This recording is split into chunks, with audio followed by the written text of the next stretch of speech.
O que você precisa saber sobre a Fórmula 1 de 2026 e os saldos de 2025?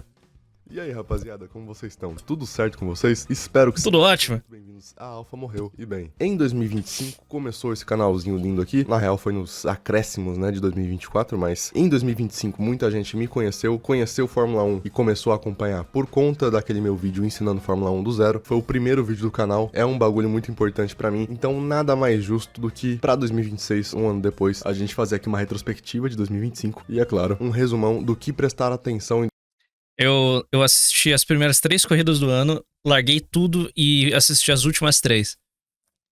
Eu sou um poser de bola, só não me importa. esperar de 2026, apesar de ser uma ação ingênua minha dar qualquer pitaco nesse vídeo aqui, porque 2026 tá às escuras ainda, a gente não faz ideia do que vai acontecer. A única informação que eu tenho da temporada desse ano é que aparentemente o Verstappen, o carro da Red Bull está ok. E o carro da Aston Martin tá uma bosta, porque o motor Honda é um lixo.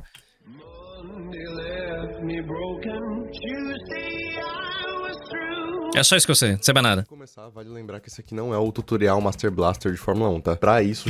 Inclusive esse vídeo aqui, ele saiu eu acho que umas 2 semanas antes dos testes de pré-temporada. Já tem outro vídeo lá, o primeiro vídeo do canal. Se você não manja o básico de Fórmula 1 ainda, não sabe acompanhar, não sabe como funciona, as regras, dá uma olhada lá naquele vídeo, fechou? Dito... Eu assinei o aplicativo da Fórmula 1, assisti uma corrida e passei 6 meses pagando sem ver.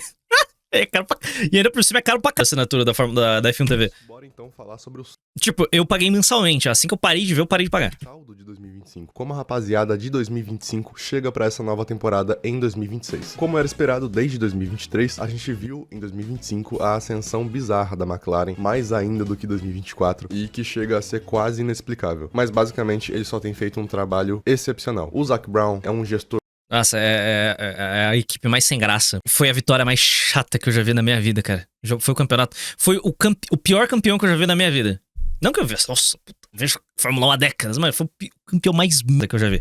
Lando Norris. Um bosta, eu não queria o título. Sensacional. O Rob Marshall, vindo da Red Bull, era um dos braços do Newey. Junto ao André Stella, né, o chefe de equipe, conseguiram desenvolver e aplicar atualizações de uma forma muito efetiva desde 2023, né? Pra 2026 a gente ainda não sabe, mas 2025 se finda com a McLaren tendo o melhor carro. Eles não conquistavam o campeonato de construtores desde 1998 e conquistaram em 2024 e 2025 e não tinham um piloto vencedor desde 2008 e foram campeões novamente em Infelizmente com o Norris. Lando Norris, que agora tem um cinturão pesadíssimo pra defender. Sobre Lando Norris ter sido campeão em 2025, já dei a sua opinião em live, mas vou repetir aqui. Eu não fiquei bolado nem nada do tipo pelo Norris Eu fiquei. ter sido campeão. Eu fiquei bolado pela forma que foi. O Verstappen, daqui a pouquinho a gente fala dele, né? Mas o que o Verstappen fez O Gold.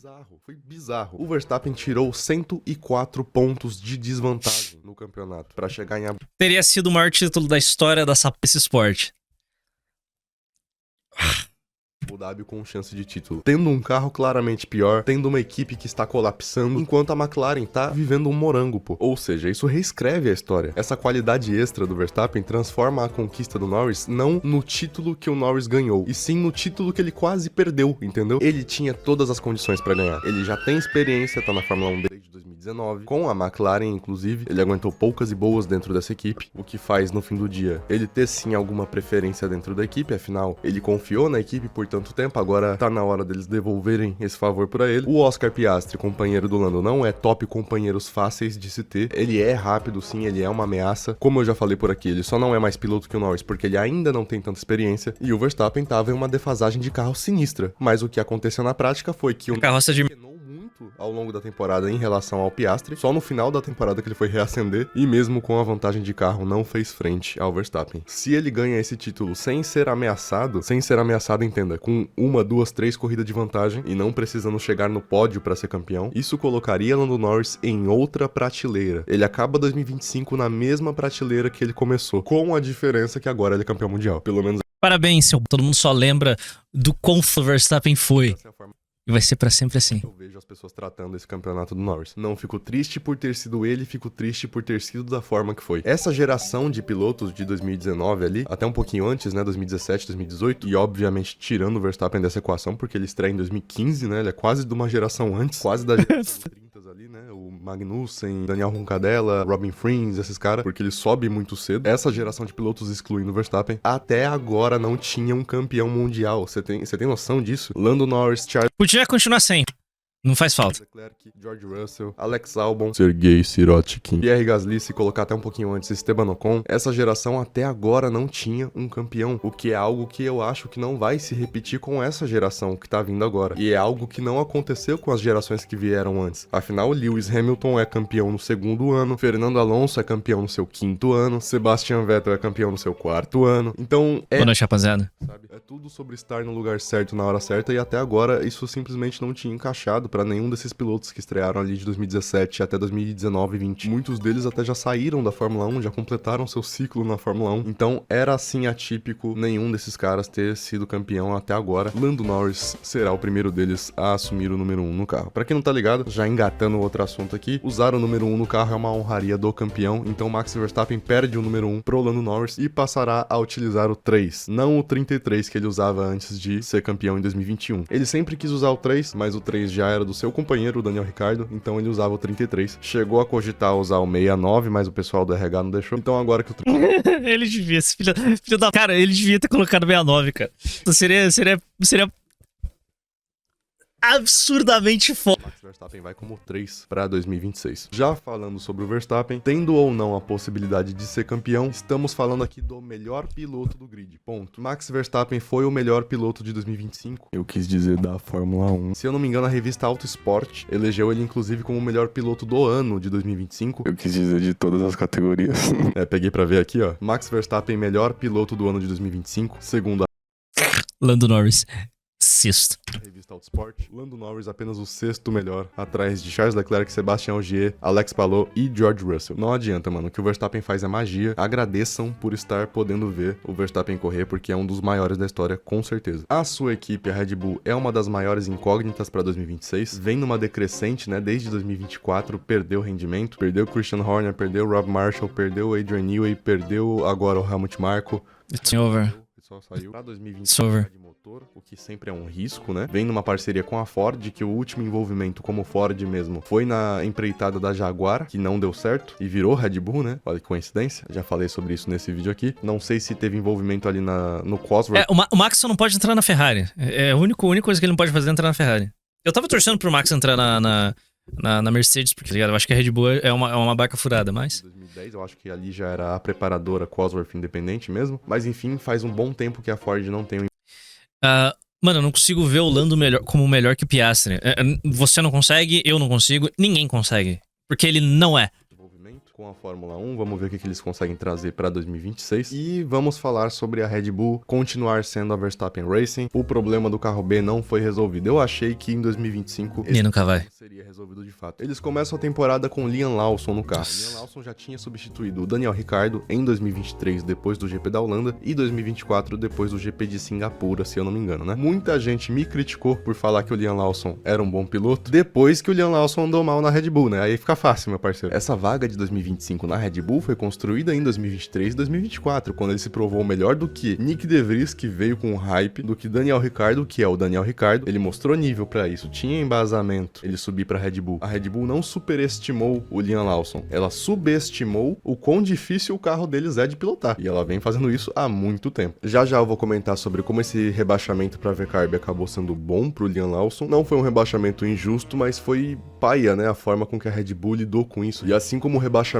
não foi injusto, eu não acho que a contratação foi errada, sabe? Eu não vou desfazer minha opinião, continuo com a minha opinião. A galera fala que eles erraram não subindo o Yuki Tsunoda antes do Liam Lawson. Eu não acho. O Liam Lawson fazia muito mais sentido, principalmente em questão de longevidade. Afinal, Yuki Tsunoda é um piloto que só tava lá porque a Honda exigia um piloto japonês, assim como ela fez com tantos outros ao longo da história. Em 2025, o contrato com a Honda Um tanque de Tsunoda, cara, ele é um bosta. acabaria e não tinha mais por que manter o Yuki Tsunoda. Por outro lado, o Liam Lawson é um piloto 100% Red Bull e que vinha performando bem, inclusive quando andou junto com o Yuki Tsunoda. Então por que depois eles subiram o Yuki Tsunoda? Primeiramente, como um golpe de misericórdia, já que provavelmente, se ele fica na VCARB, ele também ia sair da Fórmula 1 do mesmo jeito. E segundamente, para não falar que eles não fizeram, né? Porque o Yuki tava na Fórmula 1 desde 2021, na academia da Red Bull sempre, né? Andando na AlphaTauri, depois na VCARB. E assim, ele fez carreira na equipe B, né? Isso não não devia acontecer. Então você ter lá anotado, né, na sua história que um piloto que ficou tanto tempo nunca subiu é um pouco ruim pra imagem da academia. E uma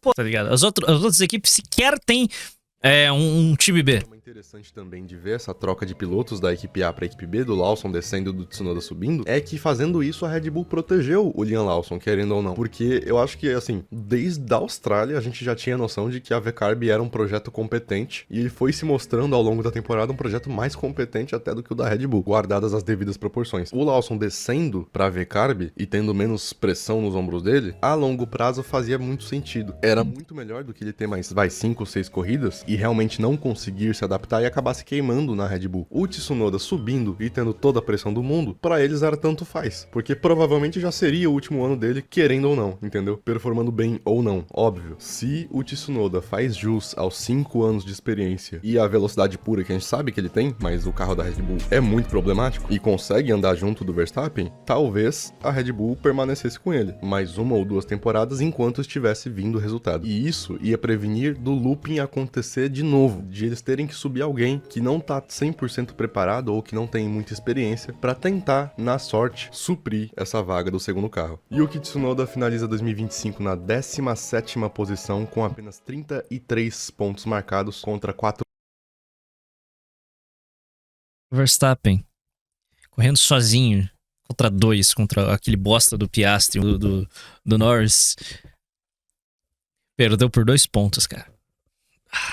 Primeira vez que eu vejo o Verstappen perder um título de pilotos foi triste. Até agora eu não tanco, tá ligado? A primeira derrota é muito triste, cara. Porque é a primeira vez que ele disputa até o final, né?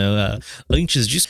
Mas 21 do seu companheiro Max Verstappen e 3 posições atrás de Liam Lawson na 14ª posição com 38 pontos marcados contra 51 do Isaac Hadjar. Yuki Tsunoda não é chutado da equipe totalmente, permanece como reserva, mas abre espaço na Red Bull para Isaac Hadjar subir para 2026 e ser destruído no carro 2. E eu tô com medo. Eu gostei bastante de ver o Isaac Hadjar se desenvolvendo ao longo de 2025. De primeira, depois do 2024 dele na Fórmula 2, que ele, derreteu sob pressão, eu achei que ele ia chegar na Fórmula 1 muito mais despreparado, mas não. Conseguiu tirar resultados, conseguiu andar muito bem. Teve alguns streaks de pontuação ali, conseguiu pódio na Holanda. Então andou muito bem, fiquei muito feliz vendo o Isaac Hadjar conseguir superar as nossas expectativas. E passei 2025 inteiro me tremendo de medo da Red Bull acabar fazendo essa boa aí, de subir ele pra equipe principal. E melatonina. A dica é comprar melatonina. Eu só consigo dormir só tomando essa. É o que aconteceu.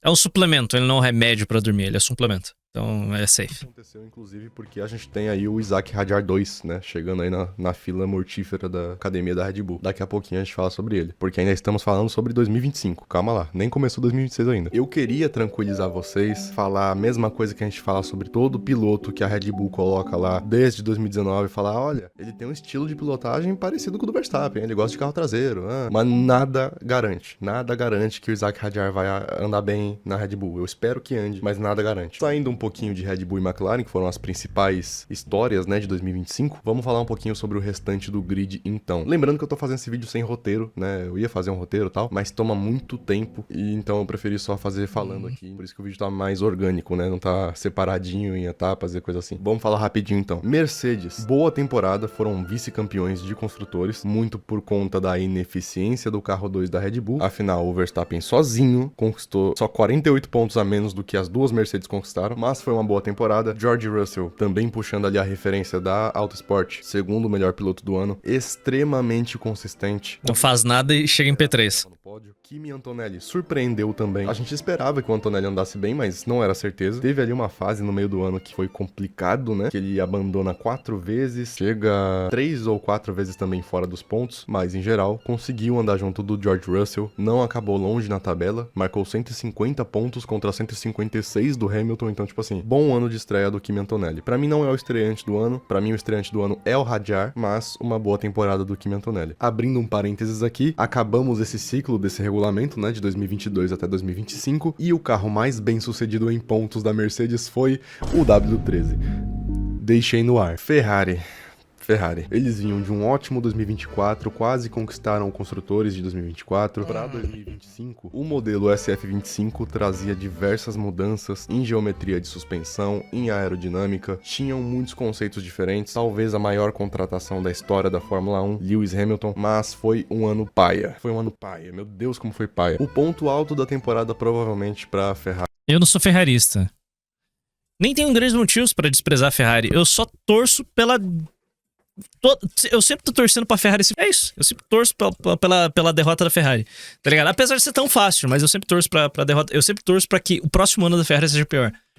Ferrari foi a pole e vitória na sprint da China com o Hamilton. Diversas alterações foram feitas ao longo do ano e estão sendo feitas para que o Hamilton consiga se adaptar mais ao carro, mas realmente está sendo um processo muito difícil. O P10 do Lewis Hamilton na Austrália foi a pior estreia da Ferrari desde o Luca Badoer em 2009, a segunda pior estreia do século XXI na Ferrari. Nas últimas corridas ele também se tornou o primeiro piloto desde o Luca Badoer em 2009 a ser eliminado mais de uma vez no Q1. Foi o primeiro ano da carreira do Hamilton sem nenhum pódio. Desde 2007 ele conquistava ao menos um pódio por ano. Brutal. Tem algumas coisinhas meio chatas, né, pra se levar de 2025 aí. O Leclerc não tem o que dizer, ele continua andando bem, não venceu esse ano, mas conquistou 6 pódios. Pra mim, é o terceiro melhor piloto da temporada. E meio que é isso. O que deixa menos alarmante esse ano da Ferrari é que sim, foi um ano tratado dentro da própria Ferrari como um ano de transição pro regulamento de 2026. Tanto que, basicamente, desde abril, o carro da Ferrari não viu uma atualização tão grande assim, né? Algo tão expressivo realmente pro desempenho. A equipe tá focada em 2026. Agora, se eles cagarem também em 2026, aí vale comentar, já que a gente tá nesse climinha de retrospectiva 2025 aqui. Pra gente é muito interessante que o carro da Ferrari fique bom, porque Rafael Câmara, brasileiro, pernambucano, da academia da Ferrari, foi campeão da Fórmula 3 com a Trident em 2025, vai pra Invicta Racing na Fórmula 2 em 2026, o que tem se mostrado aí uma combinação campeã, né? Gabriel Bortoleto e Léo Fornaroli foram campeões na Fórmula 3 na Trident e campeões na Fórmula 2 na Invicta, e o Fred Vasseur, chefe de equipe da Ferrari, já confirmou que o Rafa vai testar a Ferrari em algum ponto de 2026 aí, em algum treino livre, coisa assim. Então pra gente, brazucas, é muito interessante que esse carro da Ferrari de 2026 saia bom. Williams foi P5 no Construtores, muito bom. Eu sou fã de James Vowles. A Williams tá se reerguendo, é uma equipe, mano, se você não tá feliz em ver a Williams andando bem de novo, você é um monstro. Alex Albon Você não tem alma.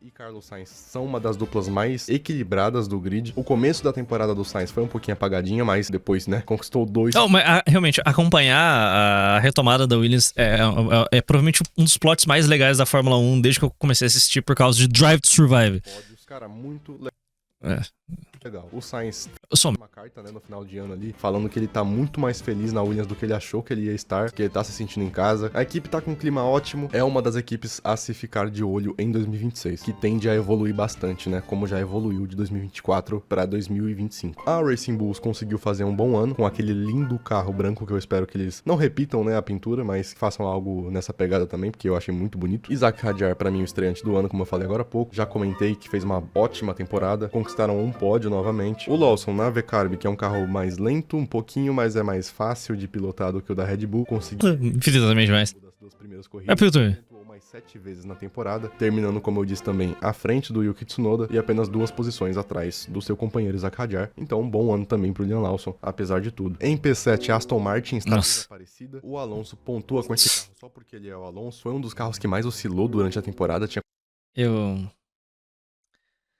Me chamaram de louco ano passado. De fora de si, de retardo. Porque eu falei mais de uma vez.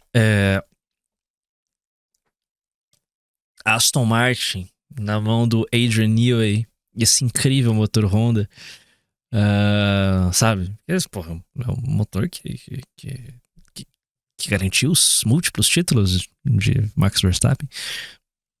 O ano de 2026 seria o ano em que Fernando Alonso venceria, se tornaria tricampeão mundial.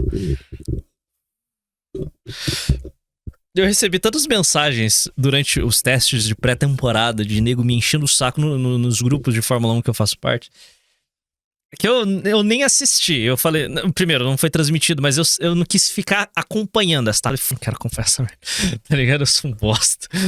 É isso. Eu já mandei as caralhas, já. É isso. Eu queria muito. Eu tava sonho, tá ligado? Maluco. Eu tava delirando, mas eu queria Alonso tricampeão depois de 20 anos, mas. Corrida que era P18, tinha corrida que era P5. Não vai acontecer, ele provavelmente vai se aposentar esse ano. Muito aleatório. A confiabilidade não tava em dia, mas vem pra 2026 É que eu sou maluco, né, cara? É o Alonso, pô. Eu só quero acreditar. com uma esperança, porque em 2025 a gente teve a chegada do Adrian Newey, vindo da Red Bull. Adrian Newey que já projetou diversos carros bons, quando não campeões de Fórmula 1, como as Williams dos anos 90, Então. aquelas Williams, as McLarens do final dos anos 90, as Red Bulls campeões do Sebastian Vettel e do Max Verstappen. Então tem muita gente que tem essa dúvida se o Newey sabe dirigir um projeto sozinho, mas vale lembrar que ele não tá sozinho, né? O Dan Fellows, que já foi braço direito dele na Red Bull, também tá na Aston Martin. Enfim, tem muita dúvida, mas também tem muita esperança com a chegada do Newey na Aston Martin. E daqui a pouco, quando a gente for falar sobre as novidades de 2026, a gente fala sobre a Aston Martin de novo, porque eles vão trocar de motor. A Haas também teve uma temporada boa. Vale lembrar que esse meio de pelotão aí, da AV Carb até a Sauber ali, tava muito competitivo. Realmente, só quem tava muito fora esse ano era a Alpine, que também largou de mão 2025 para focar em 2026. Então, um P8 pra Haas aqui não é mil maravilhas, mas também não tá ruim. A dupla Oliver Behrman e Esteban Ocon, um estreante e um piloto novo na equipe, deu certo. Podemos dizer que deu certo. Se tratando de Esteban Ocon, que é dificinho, né, de trabalhar com ele, os dois não serem inimigos mortais já é algo bom pra Haas. Esteban Ocon fez o seu trabalho, marcou bons pontos, inclusive com a primeira engenheira de corrida mulher da história da Fórmula 1, muito legal. E o Oliver Behrman deu uma sofridinha ali no meio do ano, mas é um piloto rápido que tá aprendendo, teve sim boas demonstrações ao longo do ano. Sauber, último ano da Sauber. Fechado com a minha Kick Sauber. Fechado com a Kick Sauber. Fórmula 1, ela acaba Inclusive eu tenho ali, eu tenho minha Kick Sauber aqui olha, a minha Kick Sauber ali. Gloriosa Kick Sauber. Sou muito fã, sem nenhum motivo aparente, tá ligado? Sem nenhum motivo aparente. Eu sou muito fã da Kick Sauber, então é isso. em P9 no Construtores. Um bom ano de despedida da Sauber aí. Gabriel Bortoleto estreando pela nossa saudosa Sauber. Porra.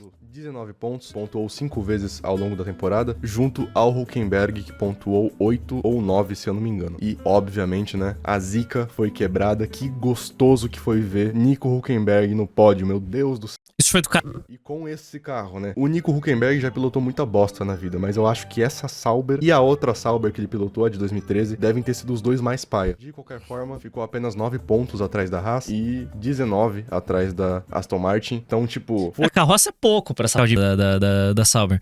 Mas o pódio do Hülkenberg foi realmente muito foda. Uma briga boa, foi um bolo bom ali, do P9 até o P6, se despede com categoria da Fórmula 1 a Sauber, que vira Audi. E destaque para a qualidade das atualizações, né, da Sauber ao longo do ano, que transformaram o carro de um completo trator em um carro que podia marcar pontos com regularidade. Não sabemos o quanto de influência da Audi já tinha nesses pacotes de atualização, mas com a influência da Audi ou não,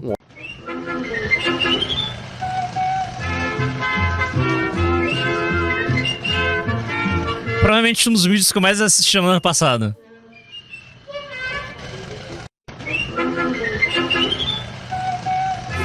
Essa é muito boa, sabe?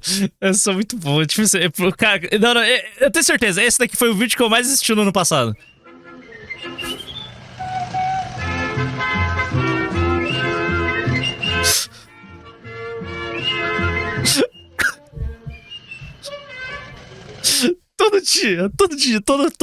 Todo fim de semana de corrida tinha passar na timeline. um ótimo trabalho da Sauber. E em P10, última colocada dos construtores, Alpine Renault. Um dos piores anos da Renault na Fórmula 1, com certeza. De alguma forma, o Pierre Gasly ainda conseguiu tirar ali 5 zonas de pontuação desse carro. Um carro muito difícil. Teve a treta do Jack Durham e do Franco Colapinto serem trocados de lugar. O Jack Durham sendo muito incompetente. O Franco Colapinto simplesmente não conseguindo terminar com esse carro acima da 15ª posição. Difícil. Foi bem difícil esse ano da Alpine. Flávio Briatore está de volta. Ano que vem eles mudam de motor também. Enfim, vamos finalizar por aqui. A Renault desistiu de fazer motor. Eles vão virar cliente da Mercedes, né? Esse foi o balanço da temporada e vamos falar então das mudanças de 2026. 2026 é um ano muito importante para a Fórmula 1, mano, muito importante. Ele traz um novo regulamento, traz novas equipes. Basicamente, mesmo que pareça que não mudou tanta coisa, tudo vai mudar. A forma com que tudo funciona vai mudar. O novo regulamento de 2026 tem a intenção de deixar a categoria mais... E muda, tipo, lá Pix. Só que eu tava tendo problemas com o Tipa, não tem... Eu tenho problemas com o Tipa ainda, mas espero que seja resolvido.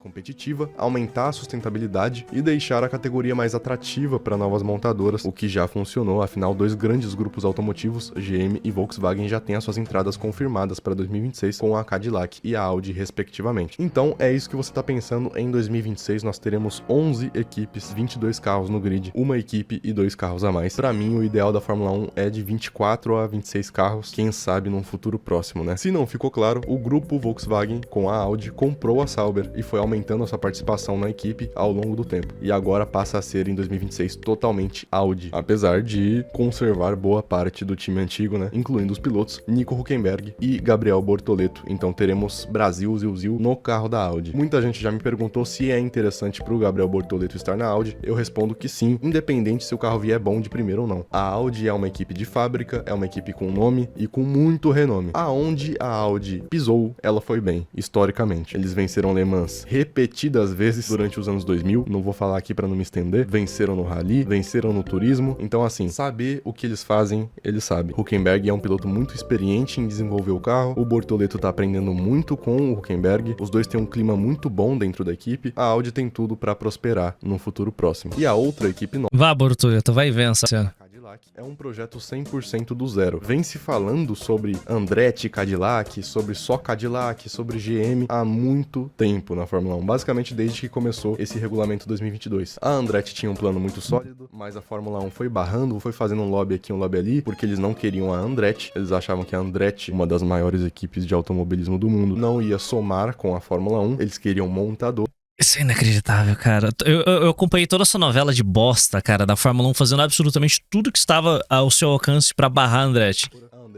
É inacreditável. A Cadillac, acabou que o nome Andretti pulou fora, ficou só Cadillac. Aqui eu tô resumindo muito a história. Mas, enfim, a Cadillac entra como uma nova equipe, uma 11ª equipe no grid, até 2028 em uma parceria técnica com a Ferrari. Depois de 2028, vem a unidade de potência da própria Cadillac. Ah, e vale lembrar, né? A Audi também vem com motor próprio. A Audi já entra em 2026 com um motor próprio, que já vem produzindo há algum tempinho. A Cadillac já confirmou também a sua dupla de pilotos e o seu reserva, e nós temos Valtteri Bottas, Sérgio Pérez e Guan Yu Zhou de reserva. Valtteri Bottas e Sérgio Pérez não tem como ser mais água com açúcar do que isso, mas são pilotos que a gente tem uma visão um pouquinho mais torcida, porque os últimos anos do Bottas com a Alfa Romeo não foram tudo isso, porque o Pérez na Red Bull, pelo amor de Deus, mas são pilotos que por favor, volta. no meio de grid são muito Eu só preciso que o Pérez volte, irmão. úteis pra... Só isso. Tipo, ele foi o único segundo piloto digno da Red Bull. São muito úteis. Foram contratações acertadas. Eles poderiam ter feito, e não é só porque é brasileiro não, poderiam ter feito a mesma coisa que fizeram na Audi. Um piloto rápido, né, mais novo, e vai trazer longevidade pra equipe, e um piloto experiente. Quem que tinha nessa fila aí que chegou muito perto nas negociações? Felipe Drugovich. Um desperdício o Felipe Drugovich não ter conseguido essa vaga aí, mas a visão da Cadillac sobre as coisas foi nessa aí de conseguir 2 pilotos experientes que vão saber desenvolver mais o carro e tal. Afinal, eles estão começando do zero, né? Eles não têm uma equipe de base. Mas o programa da Cadillac tá indo bem até então, como vamos a unidade de potência da Ferrari por enquanto não tem o que se preocupar com o motor. A Audi tem essa preocupação a mais, mas também são clientes, então eles não vão ter o motor mais atualizado, o melhor motor sempre. A Audi vai ter, porque é dela. São escolhas e escolhas, né? A Cadillac já tem simulado há algum tempo finais de semana de corrida completos, tanto no simulador e agora estão fazendo testes com Ferraris antigas, acho que de 2023, né? O Pérez já testou e tal. Tenho um pouquinho de dúvida do que vai ser o desempenho do Pérez, espero que ele ande bem, mas porque ele ficou parado, né? E o último ano dele não tinha sido legal, mas, cara, é um atleta de alto rendimento. Não acho que ele vai desaprender a pilotar um carro de Fórmula 1 em 2 anos. Valtteri Bottas estava na Mercedes como reserva, então com certeza vem fazendo um trabalho de simulador decente pra estar na Mercedes. E é isso, as 2 novas equipes são essas, Audi e Cadillac. Nas outras equipes tem algumas mudanças bestas, como a McLaren mudando de McLaren Formula 1 Team pra ter um title sponsor agora, né? McLaren Mastercard Formula 1 Team. A Atlassian Williams Racing vai virar Atlassian Williams Formula 1 Team. E a Haas, que já tinha a Toyota como parceira, né, de desenvolvimento técnico, agora recebe também o title sponsor da TGR Toyota Gazoo Racing no nome da equipe. Passa a ser TGR Haas Formula 1 Team. A Mercedes e a Ferrari são as únicas 2 que permanecem inalteradas e o restante teve alguma mudança de motorização. A começar pelo motor Renault, que finalmente foi extinto. Não tem mais nenhum carro com esta bosta no grid. Atualmente, quem que usava o motor Renault era a própria Renault, que no caso, pra quem não tá ligado, é a Alpine, mas esse esse motor simplesmente não prestava. E por isso mesmo que agora, em 2026, eles são Alpine Mercedes. Que humilhação, cara. Que humilhação pra Renault. Cara, a Renault, uma das maiores montadoras do planeta. Os filhos não conseguem fazer um motor de Fórmula 1 decente, cara. Vai se... Ah, beleza, é um motor complexo pra caralho. Mas é humilhante. É humilhante do mesmo jeito, tá ligado? Se eu fosse, cara, se eu fosse acionista da Renault... Mentira, não tem... Na questão dos carros franceses, tem participação grande do Estado. Tipo, a Renault sabia fazer... Exato, e a Renault sabia fazer motor, sabe? Fica feio, né? Pra uma montadora usar um motor de outra montadora. Mas, na verdade, se eu fosse diretor um dos diretores da Renault, mano, eu ia ficar muito puto. Mas, pelo menos, Renault e Mercedes têm já algum vínculo nos carros de rua, né? Compartilham motorização e por aí vai. Desde que virou a chavinha da geração ali de 2013 pra 2014, a Renault não conseguiu acompanhar Mercedes, Ferrari e nem a Honda depois, que chegou daquele jeitão na Fórmula 1. O motor da Renault... Chegou desse jeito de novo. Graças a Deus acabou. A Alpine agora passa a usar o motor Mercedes. Em mudanças de regulação... A Renault saiu da WEC também? Cara. Oi, a WEC vem ganhando cada vez mais espaço, tá ligado? Muito forte. Costuma ser o melhor motor. Agora tá tendo uma treta. Eu não quero entrar em muita coisa técnica nesse vídeo, mas as equipes estão explorando uma área cinzenta do regulamento relacionada ao material e a forma com que o bloco do motor é construído. A Mercedes tem um conceito, a Red Bull junto com a Ford, né, a gente já fala disso, tem outro, a Ferrari tem um outro completamente diferente, que é usar um material muito mais pesado, mas que deve deixar o motor mais confiável. Enfim, mesmo a Mercedes sendo favorita, tem alguns rumores, e entendam rumores como rumores, não como confirmação. Eu não sei se é por causa da participação do Estado que os carros franceses são, sinceramente. De que a unidade eu só não compro carro francês. tá enfrentando alguns problemas. Nunca vou comprar um carro francês na minha vida. Como todo mundo. Eu compraria um carro chinês, mas eu não compraria um carro francês. Nessa época do ano. Me passei. De qualquer forma, eles têm até o começo do ano pra resolver isso. Como eu tinha comentado antes, a Red Bull não mais é parceira da Honda e agora ela se junta à Ford. E isso engloba, né, as duas equipes, tanto a Red Bull Racing quanto a Visa Cash App Racing. Aliás, eu comentei A Red Bull Racing quanto... Eu comentei no ano passado, essa bosta, Red Bull nunca muda, sempre é a mesma de livery. Aí eles lançaram um carro mais bonito em uma década. Ou mais. Eu errei, admito. Estava errado. A Red Bull fez um carro bonito, finalmente. Bonito pra... Não é exatamente a Ford unicamente que tá fornecendo esse motor pra Red Bull e pra V-Carb. É um pouquinho mais complexo que isso, mas é rapidinho de explicar. Em 2021, a Honda saiu da Red Bull depois de ser campeã ali com o Verstappen. Eles deram uma de Rosberg, de já atingimos nossos objetivos, beleza. E eles quitaram. A Red Bull acabou indo bem nas próximas temporadas, né? 2022, 2023. Então a Honda bateu na porta de novo e pediu pra voltar. Nisso, a Honda já tinha vendido o projeto do motor Honda pra Red Bull. E a Red Bull tinha aberto, ao lado da sua fábrica de chassis, uma fábrica nova que eles iam produzir os próprios motores dali em diante, a Red Bull Powertrains. A Red Bull Powertrains, então, meio que aceitou de volta a Honda, aí virou Honda de novo, virou RBPT-HRC, alguma bosta assim, tinha o simbolinho lá da Honda Racing no carro e tal, mas ficou nesse limbo aí de não ser Honda ao mesmo tempo. É confuso, é um pouco confuso, mas acho que vocês entenderam, né? Acabou que a Ford entrou agora como parceira de desenvolvimento técnico da Red Bull Powertrains. Vambora, né? Então beleza, mas aí o que acontece com a Honda? A Honda sai? Não, a Honda vai para a Aston Martin. Aston Martin não é mais Aston Martin Mercedes, agora é Aston Martin Honda Aranha. Eu acho que eles se nessa brincadeira. Não sei vocês, mas eu acho que eles tomaram no... É interessante. Parece... Porque vamos lá, eles venderam um projeto... Eu não sei se ele... Não sei nem se o Alfa morreu, fala aqui. Mas...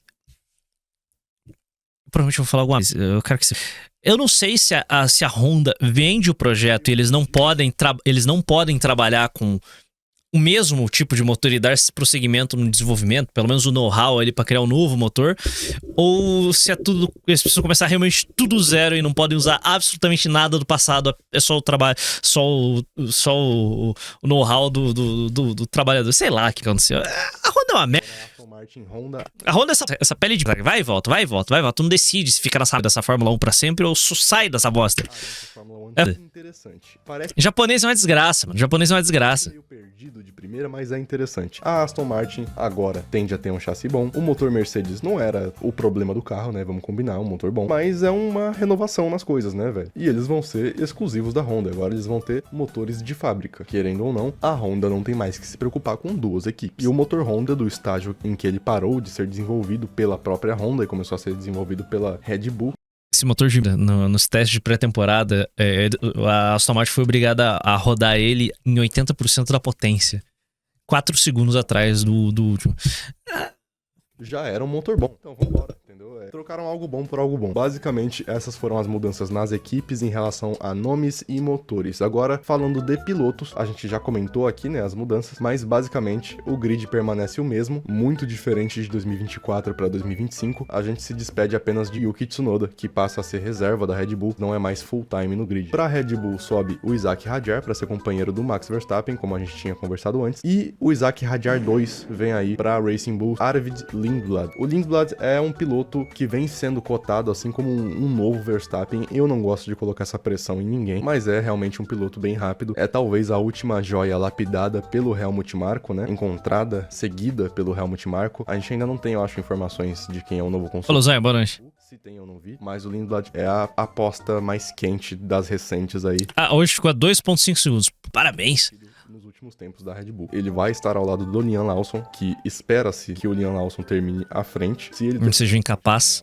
Ele já se prova bastante, mas é só o tempo que vai dizer se realmente vai virar ou não. A academia da Red Bull é muito o tempo vai dizer, sempre. E tirando isso, né, outros pontos interessantes a serem comentados. A gente já falou, a nova velha dupla da Cadillac, Sérgio Pérez e Valtteri Bottas, também muito consistente. E algo que a galera esquece um pouco de comentar é que o Franco Colapinto conseguiu assegurar, né, a sua vaga na Alpine, provavelmente porque traz patrocinador. Porque se fosse pelo desempenho, ele e o Jack Durham estão na mesma, tá ligado? Bem, essas foram as mudanças das equipes, dos motores. Calendário. Temos algumas mudanças consideráveis, uma muito triste, que eu realmente, mano, que bosta, é a saída de Imola do calendário, que vai fazer um revezamento aí, que não...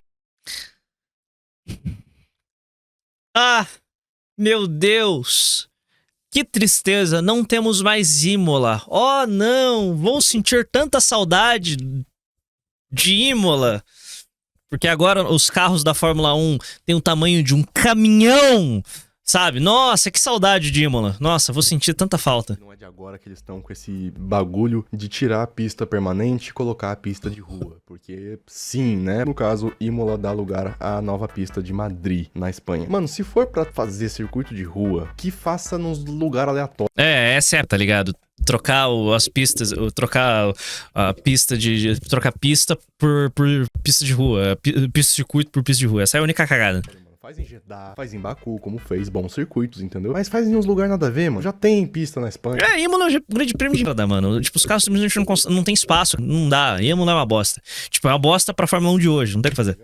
Como a FIA costuma comer cocô, eles não mudaram também só o calendário normal, né? Eles tiveram que mexer no calendário das sprints, que ninguém reclamou de como tava. Eu achava de Miami meio pai, achava, mas deixa lá, mano. Beleza, vamos mudar então. Vamos mexer nas sprints. Vamos colocar o quê? Imola? Ah, não, vocês tiraram Imola, né? Vamos colocar o quê? Vocês querem colocar no começo do ano? Coloca Bahrein. Bahrein, ó, pista boa. Não, é óbvio, né? Bahrein é bom mesmo. Eles iam fazer isso da forma mais estúpida possível. Então agora a gente tem China, Miami, Montreal, Silverstone, Zandvoort e Singapura. Zandvoort? Opa. Eu não sei qual que é o critério disso. Tiraram Qatar, tiraram Brasil, tiraram Austin, tiraram Spa. Não faz o menor sentido. Ah, mas a proposta era ter realmente uma... Não, Mônaco é uma bosta há 30 anos, cara. 40 anos que Mônaco é uma... Mas, tipo... São entre as pistas. Tem que ter Mônaco. Beleza? Tem que ter Mônaco, esquece, acabou. Não tem debate. Mônaco não tem debate. Porque a sprint de Mônaco...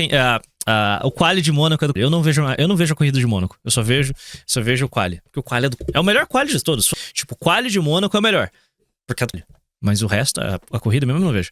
Tá, mas vocês tiraram as únicas que funcionavam, mano. Não estou a fim de me irritar com isso agora, vamos falar sobre as outras mudanças. Eu tô falando bastante sobre os motores aqui, mas eu não expliquei o que mudou nos motores, né? Basicamente, continuamos com o V6 1.6 turbo híbrido, com a diferença de que agora a parte elétrica vai ter mais relevância. Novamente, esse vídeo tá sendo feito sem roteiro, é só eu falando, então não esperem nada muito técnico, até porque eu também quero que todo mundo possa consumir esse conteúdo, fechou? Basicamente, a Fórmula 1 até então tinha dois sistemas de recuperação de energia, o MGU-H e o MGU-K, que era mais simples. O MGU-K recupera a energia do carro quando essa energia... Falou, pois... Paulsírio.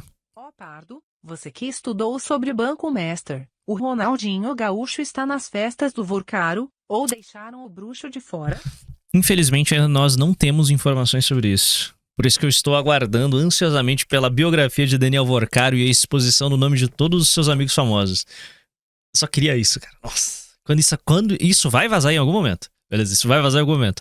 Quando isso vazar, irmão, não está sendo utilizada para propulsionar o carro. Então, quando o piloto freia ou quando ele está com o pé fora do acelerador, essa energia que está sendo mas eu não duvido nada. na teoria não é mais desperdiçada porque o MGU-K recupera ela e joga de volta como energia elétrica para a bateria, né? É como se fosse um gerador conectado no carro. E eventualmente o piloto pode usar essa energia elétrica como um power input, né? Pode jogar de volta essa energia elétrica recuperada como potência para o carro andar mais. Basicamente isso. O MGU-H já é outras ideias. Ele é mais complexo dos dois. É muito difícil explicar uma coisa sem explicar a outra, né? Mas se você não sabe como funciona um turbo, basicamente ele tem dois lados, o lado quente e o lado frio. O lado quente, ele vai conectado diretamente no escape do motor, então os gases giram como se fosse um catavento ali, e esse catavento que é girado na parte quente pelos gases do escapamento, vai conectado em outro catavento na parte fria, na admissão, na entrada de ar do motor, que vai comprimir o ar e vai jogar mais ar para dentro do motor. Com mais ar dentro do motor, você consegue extrair mais potência se você colocar a quantidade certa de combustível. Basicamente isso. O turbo, por não ser diretamente conectado ao eixo do motor, como seria um supercharger, ele tem uma coisa chamada lag, que é o tempo que demora para o motor acelerar, os gases do escapamento terem velocidade suficiente para girar o turbo e o turbo começar a pressurizar, começar a gerar pressão. Isso é o turbo lag. Alguns carros têm um turbo lag sinistro e a turbina enche do nada, você vai no muro. Tem alguns carros que têm um turbo lag mais suave, mas em geral, qualquer carro que não tenha um sistema de MGU-H ou anti-lag vai ter o lag. Voltando para o MGU-H, basicamente ele ia conectado no eixo da turbina e recuperava energia do eixo da turbina. A diferença é que isso trazia um benefício muito grande para a dirigibilidade do carro, já que o motor elétrico ia conectado direto na turbina. Quando o piloto tirava o pé e os gases do escapamento começavam a perder velocidade, teoricamente a pressão da turbina diminuía, gerar menos potência, entrava o sistema do MGU-H e acelerava a turbina para que nada disso acontecesse. Então você sempre tinha a faixa de potência estável, não tinha uma queda e depois um ganho de potência imprevisível. O carro era mais suave de pilotar. E rufem os tambores, o MGU-H foi banido. Agora pode ser que os carros sejam um pouquinho mais difíceis de pilotar. Não tô dizendo que vai voltar o turbolag pra Fórmula 1. Os turbolag da Fórmula 1 era tenso quando tinha, mas não tô dizendo que vai voltar o turbolag. Mas se voltar, continuando, essa foi a primeira. Lembra do Porpoise? Início da temporada de 2022, quando... 22, né? Quando mudou os carros. Ah, vai ter Porpoise. Será que vai ter Porpoise? Não vai ter Porpoise? E falar, não vai ter, não. O efeito solo, o efeito solo não, novo efeito solo não vai ter Porpoise. E daí, repara o capacete.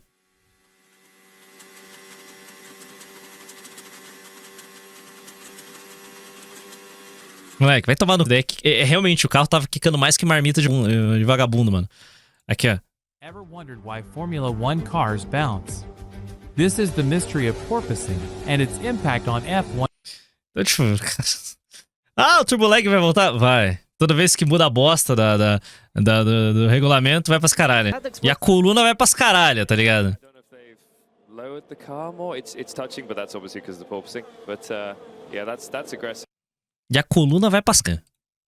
Primeira revisão no sistema elétrico. Mas aí, beleza, você tirou um sistema de recuperação de energia, logo você vai usar menos energia, né? Não, você vai usar mais. Porque agora o motor passa a ser 50% elétrico e 50% a combustão. Antigamente, genial. Era algo entre 80% a combustão e 20% elétrico, sabe? Ou até mais para combustão do que isso. E agora, mesmo recuperando menos energia, a gente vai gastar mais energia, porque o nosso motor elétrico vai ser mais forte. A potência em geral do carro vai continuar ali pela casa dos 1000 cavalos. A diferença é como você vai usar esses 1000 cavalos. Hoje em dia, a gente já tem a questão da administração da...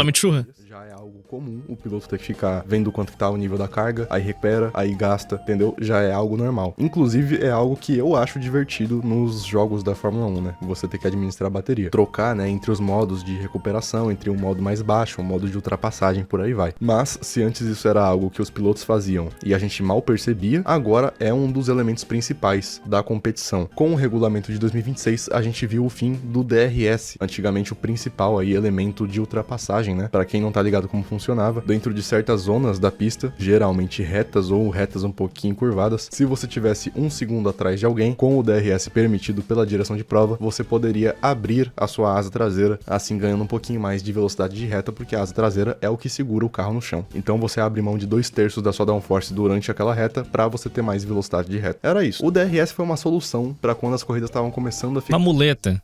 Assim, uma muleta de fazer. E por que as corridas estavam complicadas? Muita pressão aerodinâmica, carros mais rápidos, carros mais pesados e carros maiores, o que gera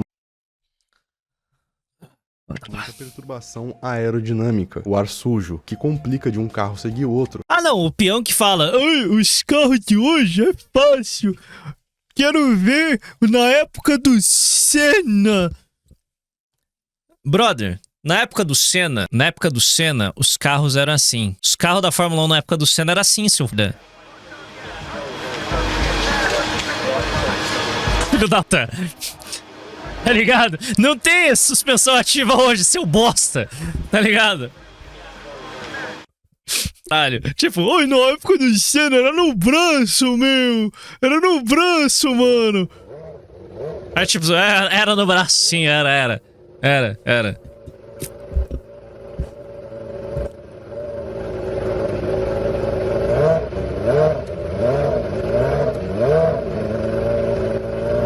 Eu sou defensor da suspensão ativa, que ela volte.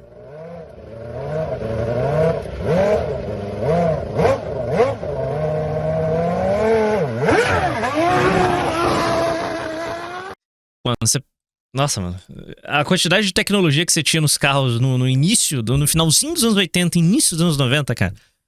Porque o ar tá sempre turbulento, então a aerodinâmica não funciona. Mas o peão, na época que assistia, ele não conseguia entender. Esse regulamento de 2026 não pretende resolver tudo, mas pretende melhorar muito. Os carros vão ser um pouquinho menores, mais leves, eles vão ter menos pressão aerodinâmica, por consequência serão um pouco mais lentos nas curvas, mas em compensação teremos a aerodinâmica ativa, que é basicamente o DRS. Só que agora a gente tem ele na asa dianteira e na asa traseira, vai poder usar na pista toda, diferente do DRS, que era só nas zonas de DRS, e a gente tem os modos X e Z. O modo Z é o modo com as asas fechadas e o modo X é com as asas abertas. E para cada circuito, a FIA vai definir quais curvas, quais retas vão ser feitas em qual modo, no modo X ou no modo Z. Diferente do DRS, a aerodinâmica ativa aqui é mais por questão de eficiência energética, para o carro ter menos arrasto nas retas e ter ainda downforce nas curvas. Que desastre, mano. Todo mundo vai poder usar, sempre. Não vai depender de estar a 1 segundo do carro da frente em tal...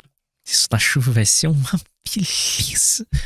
Vai ser durante a corrida toda, na pista toda. As zonas de ultrapassagem ainda vão existir, só que agora você não vai usar mais o DR. Tudo pra remediar o regulamento de bosta que a FIA criou.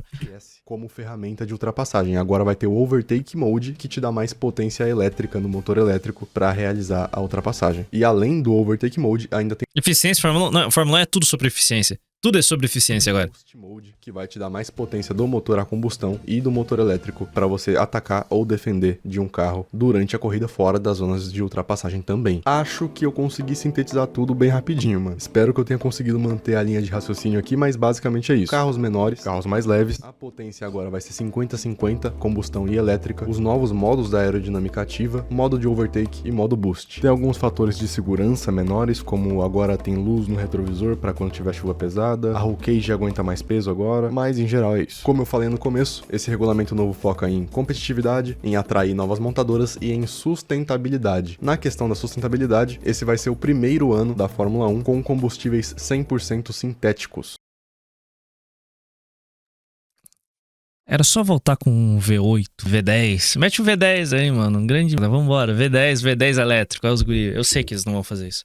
Não faz sentido. Não faz sentido. Eu queria, mas não faz sentido.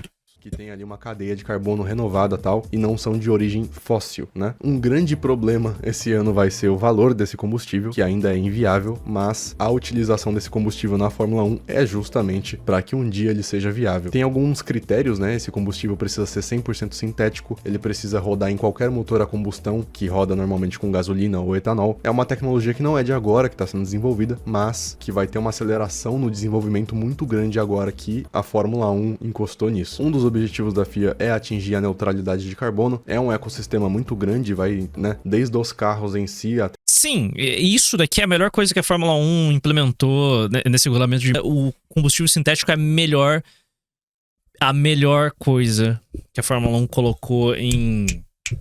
Desde que eles meteram a parte elétrica nos seus motores, desde 2014. Combustível sintético. Por quê? Porque quando se baratear, a gente vai poder usar. Tipo... E pronto. E o carro elétrico morreu. Acabou o carro elétrico. Não existe motivo para você usar um carro elétrico. Acabou. Todo o appeal do carro elétrico vai acabar a partir do momento que a gente tiver combustível sintético barato. É isso. Até a produção dos carros, até a questão de viagem, né, o transporte, a construção das pistas, tem muita coisa até atingir essa neutralidade de carbono, mas é uma pauta importante pra FIA, é uma pauta importante pro mundo, e a Fórmula 1 tá tentando se aprimorar O etanol já mata o carro elétrico, mas... nesse quesito com esse novo regulamento. Bem, esse vídeo já está enorme, acredito não ter esquecido de nada, eu falei muito por cima, assim, meio, né, eu não sou excepcional em fazer as coisas sem roteiro, mas tentei pra esse vídeo sair logo, porque se eu parasse pra escrever primeiro esse roteiro pra depois gravar, aí não ia sair nunca. Se eu esqueci de alguma coisa, Eu entendo. deixa aí nos comentários. Bom vídeo, bom vídeo, bom vídeo. Eu vou acompanhar a Fórmula 1 esse ano a depender dos resultados dos testes de pré-temporada do Max Verstappen. Caso contrário, mais um ano que eu vou ignorar a temporada inteira. E foda.